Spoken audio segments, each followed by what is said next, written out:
విద్యార్థులు నిరుద్యోగ యువకులు ప్రధానమైన సమస్యగా నిరుద్యోగ సమస్యను గుర్తించడం, ఆ నిరుద్యోగ సమస్యకు పరిష్కారం నూతన రాష్ట్ర ఏర్పాటు ప్రక్రియను భావించడం వల్ల ఆనాడు లక్షలాది మంది విద్యార్థులు ఉద్యమ బాట పట్టి తెలంగాణ రాష్ట్రం సాధించుకోవడం జరిగింది. సాధించుకున్న తెలంగాణ రాష్ట్రంలో 10 సంవత్సరాలు పూర్తయిన తర్వాత వెనక్కి తిరిగి చూసుకుంటే 21 సంవత్సరాల వయసున్న గ్రాడ్యుయేట్ సర్టిఫికేట్ తీసుకొని బయటకు వెళ్ళిన నిరుద్యోగి 31 సంవత్సరాలకు చేరుకున్నాడు తప్ప అతనికి ఉద్యోగం కానీ ఉపాధి అవకాశాలు కానీ రాలేదు. తెలంగాణ పబ్లిక్ సర్వీస్ కమిషన్ ప్రభుత్వ ఉద్యోగాల భర్తీ కోసం వాళ్ళ వెబ్సైట్లో నిరుద్యోగ యువకులను భర్తీ చేసుకోండి అని ప్రకటన చేస్తే 30 లక్షల మంది నిరుద్యోగ యువకులు తెలంగాణ పబ్లిక్ సర్వీస్ కమిషన్ వెబ్సైట్లో నమోదు చేసుకున్నారు.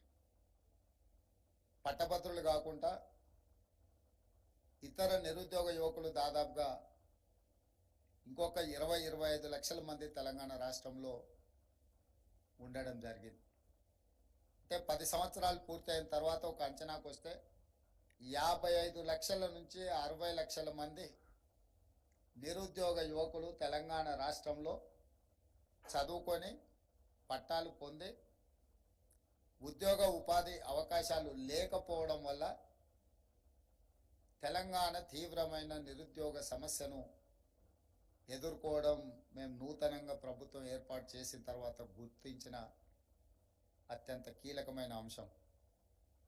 అందుకే డిసెంబర్ 7, 2023 నాడు ప్రభుత్వం ప్రమాణ స్వీకారం చేసిన 90 రోజుల్లోనే 30,000 ప్రభుత్వ ఉద్యోగాల భర్తీ నియామక కార్యక్రమాన్ని ఏ ఎల్బీ స్టేడియంలో మేము బాధ్యత తీసుకున్నామో అదే ఎల్బీ స్టేడియంలో ఉద్యోగ అవకాశాలు పొందిన విద్యార్థులనే కాకుండా వాళ్ళ కుటుంబ సభ్యులను తల్లిదండ్రులను కూడా అక్కడికి ఆహ్వానించి 30,000 మందికి ఉద్యోగ నియామక పత్రాలు అందజేయడం ద్వారా వాళ్ళ తల్లిదండ్రుల కళ్ళల్లో ఆనందం ఎలా ఉంటుందో ఆ కుటుంబ సభ్యులతో చేరి రాష్ట్ర ప్రభుత్వం ఆనందంలో భాగం పంచుకోవడం జరిగింది.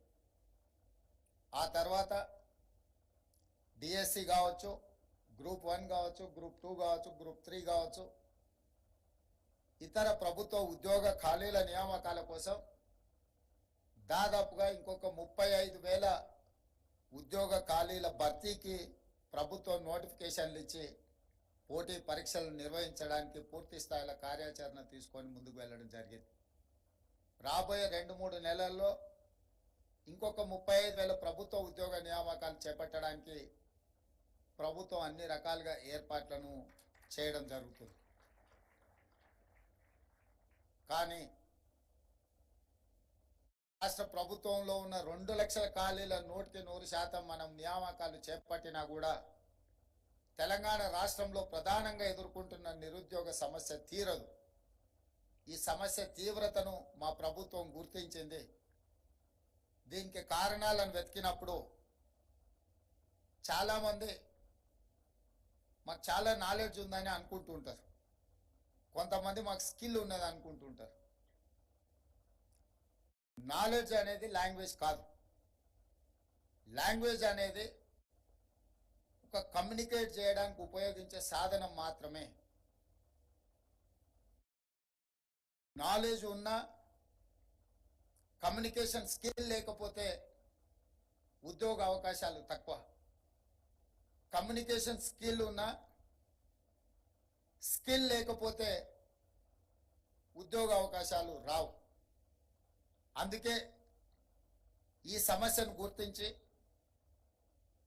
ప్రతి సంవత్సరం 1 లక్ష ఇంజనీరింగ్ గ్రాడ్యుయేట్స్ని, ఇంకొక 2 లక్షలను డిగ్రీ పూర్తి చేసుకున్న వాళ్ళు, అది బీఎస్సీ కావచ్చు, బీఎస్సీలో different courses, BCom, BA, any other degree పట్టాలు పొంది 3 లక్షల మంది ప్రతి సంవత్సరం తెలంగాణ రాష్ట్రంలో పట్టభద్రులై బయటకు వస్తున్నారు.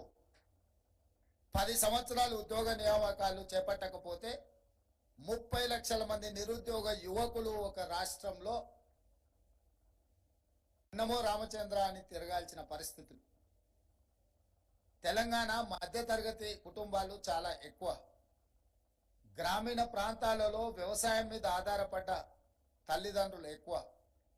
వాళ్ళందరూ కూడా వాళ్ళ పిల్లల్ని కష్టపడి, మేమన్నా చదువుకోలేకపోయినా మేము చదువుకున్న ఉద్యోగ అవకాశాలు రాలేదు, గ్రామాన్ని వ్యవసాయాన్ని నమ్ముకొని మేము ఇక్కడ ఉన్నాం, కనీసం మా పిల్లలైనా చదువుకొని పట్టభద్రులై డాక్టర్లుగానో లాయర్లుగానో ఇంజనీర్లుగానో లేదా ఒక మంచి ఉద్యోగ అవకాశాలు పొంది వాళ్ళు బాగుపడాలి అని వాళ్ళు కష్టపడి చదివించిన తర్వాత పట్టాలు తీసుకొని బయటకు వస్తే మనం తీసుకున్న సర్టిఫికెట్కి మార్కెట్లో ఉన్న డిమాండ్కి పొంతన లేకుండా పోతుంది.